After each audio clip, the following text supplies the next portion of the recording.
নমস্কার, আমি ভূমি। আমার আরও একটি নতুন ভ্লগে আপনাদের সকলকে স্বাগত জানাই। চলুন শুরু করছি আজকে আরও একটি নতুন ভ্লগ।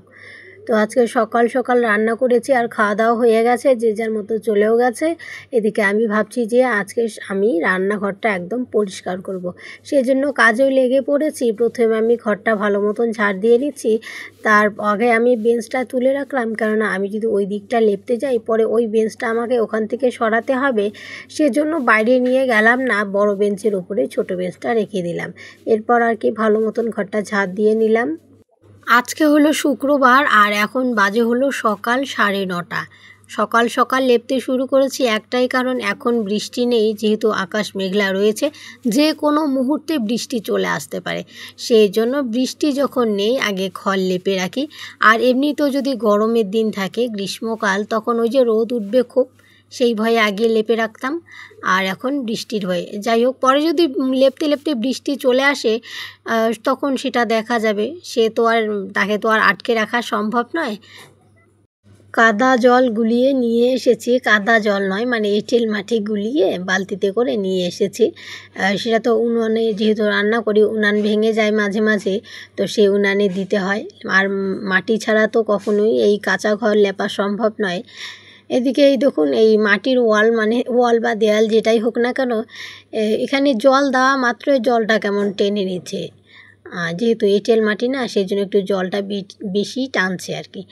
যাই হোক, এদিকটাও আমার লেপা হয়ে গেছে। আর আজকে উনুনটা প্রথমে আমি লেপি নাই, ওখানে শুধু মাটি দিয়ে এমনি দিয়ে দিয়েছি প্রলেপ। প্রথমে আমি এই দিকটা লেপে নেব, তারপর উনানের ওই দিকে যাব। এই দিকের কোণাটায় আমি একদম হাতের নাগালে পাচ্ছিলাম না, কেননা ওই যে বেঞ্চের নিচে রয়েছে সবজির ঝুড়িগুলি, সেগুলো সরাতে গেলে আমার আবার অনেক সময় লেগে যাবে। সেজন্য আর সরালাম না, তাই অমনি করে আর কি কষ্ট করে লেপে নিলাম। আর ওই টেবিলের নিচে ওগুলো লেপার আগে আমি ভালো মতন দেখে নিয়েছিলাম কোনো কিছু থাকে নাকি, কেননা আমাদের বাড়ির পেছনে রয়েছে বাঁশঝাড়, গাছ ভর্তি এলাকা, তো সাপ টাপ অনেক কিছু আসে, মানে ওখানে থাকে। সেজন্য আগে আমি ভালো মতন করে দেখে নিয়েছি। আর এখন লেপতে শুরু করে দিয়েছি। কোণাগুলো আমার লেপা হয়েও গেছে। এরপর আর কি বাইরেরটুকু লেপলে এই দিকেরটা আমার হয়ে যাবে। বর্ষাকালেই তো পোকামাকড়ের উপদ্রব বাড়ে, মানে বর্ষাকালেই তো পোকামাকড় দেখা যায়। সেজন্য কি এই টেবিলের নিচগুলোতে এসে থাকতেও পারে, অনেক সময় থেকেছেও, আমি দেখেছি। আর তাই জন্য আমি যখন কোনো কিছু কাজ করি, টেবিলের নিচ বা ভেতরকার দিক, যে দিকটায় হাতের নাগালে পাওয়া যায় না, কিংবা চোখে সবসময় যেটা নজরে আসে না, যে দিকটা, আমি যে কোনো কাজ করতে গেলে ওইখানটায় আমি ভালো মতন লাইট জ্বালিয়ে দেখে নিই যে কোনো কিছু চুপটি করে রয়েছে কি না। আর অনেক সময় এমন হয়েছে আমার, যে ভালো মতো খেয়াল করিনি, পরে লাইট জ্বালিয়ে দেখলাম বাবা কে বসে আছে ওখানে। ঘর লেপার আগে কিন্তু আমি হাঁড়ি কড়াই সমস্ত কিছু যা কিছু মানে ছিল, সমস্ত কিছু কলপারে রেখেছি। আর সেগুলো কিন্তু আমি মেজেও নিয়েছি, সেগুলো আর আপনাদেরকে দেখালাম না, দেখালে পরে ব্লগটি অনেক বড় হয়ে যাচ্ছে। আর এদিকে আমার লেপাও হয়ে গেছে। এরপর দিলাম দরজাটা বন্ধ করে। আর এই যে কোণার এদিকটা লেপলে ব্যাস হয়ে যাবে আর কি। হয়ে যাবে কি, কাজ তো কখনো শেষ হয় না, যতটুকু কাজ করবে ততটুকুই, মানে কাজের কোনো সীমাবদ্ধতা নেই। ঘর লেপতে শুরু করেছি, এবং ঘর লেপা শেষ হলো কি না হলো অমনি বৃষ্টি আসা শুরু করেছে, কেননা এখন একটু একটু বৃষ্টি পড়ছে। যাই হোক, বৃষ্টির মতো পড়ুক, এদিকে আমি আমার কাজগুলো করে নিচ্ছি।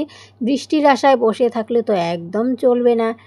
বৃষ্টি তো উনি ওনার মতো চলুক আর কি, আমি আমার মতো চলছি।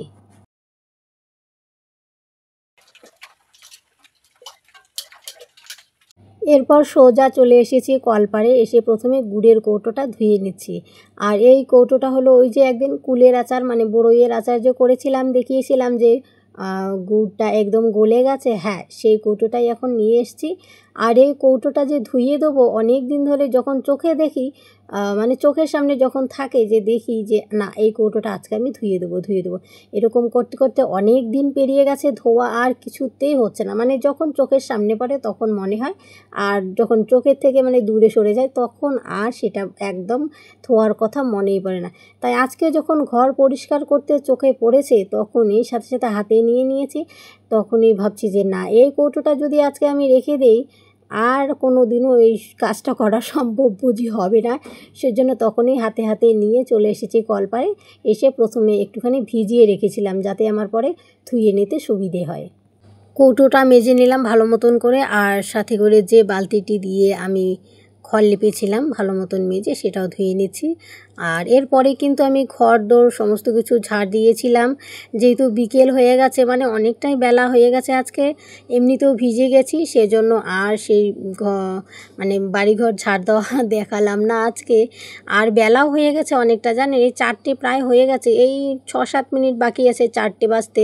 স্নান করে নিতে হবে, নাহলে এইভাবে ভিজতে থাকলে তো আবার জ্বর এসে যাবে।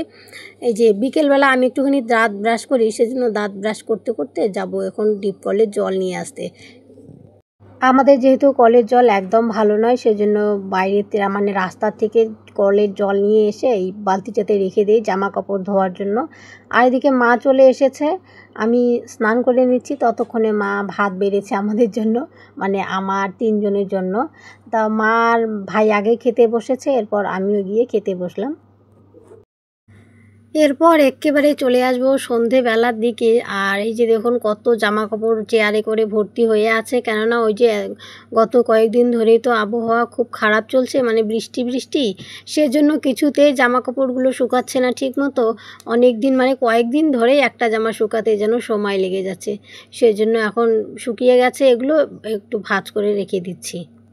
সন্ধেবেলা ছাড়া এই কাজগুলো আমার দিনের বেলায় একদম করতে মন চায় না, সেজন্য সন্ধেবেলায় আর কি জামা কাপড়গুলো গুছিয়ে রাখছি।